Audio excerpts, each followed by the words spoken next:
Sasan, say hello. Good morning. What are you doing on my pillow?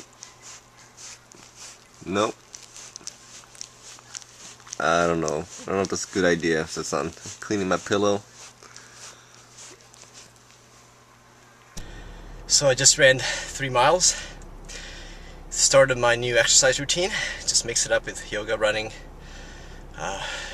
build some muscle. Yeah, so it's good to finally get some exercise again and get back on track, because the main reason, my main motivation to start doing this again is I saw this video of these guys who I forget what it's called, when the guys who, like in France, who run around on concrete and jump, all that stuff. There's a name for that, come to me in a second, but the same thing, but the guy does it in nature.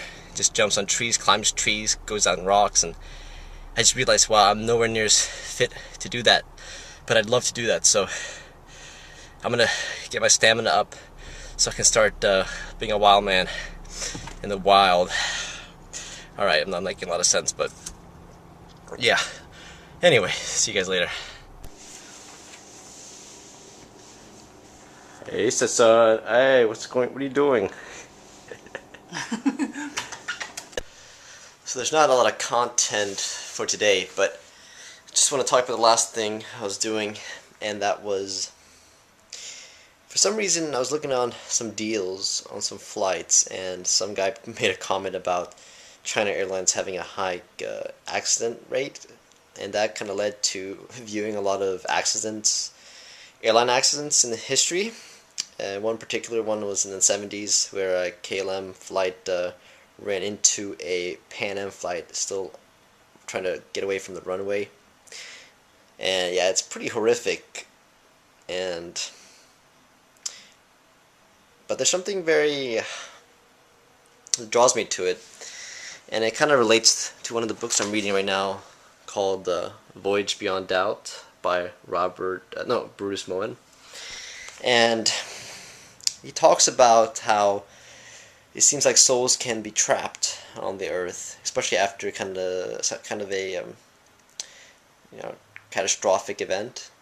So kind of like maybe in Haiti, or airplane crashes and stuff like that. And the whole looking at these airplane crashes just reminded me of this phenomena where people just don't realize they're dead, or just don't know what to do.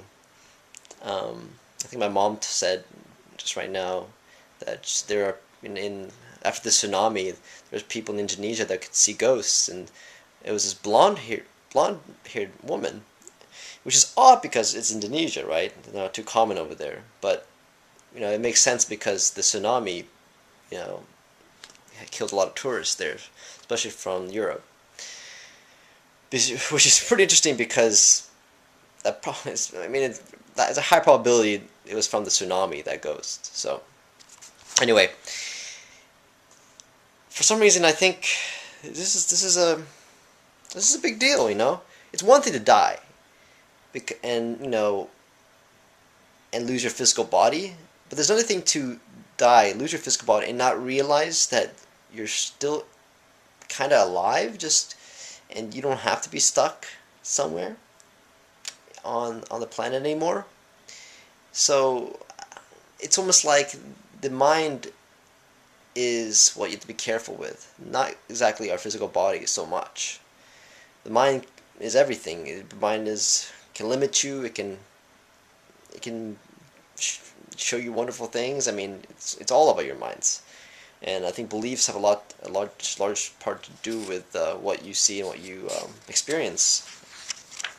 So I don't know. This is something, I'm still about halfway through this book, but it's very interesting.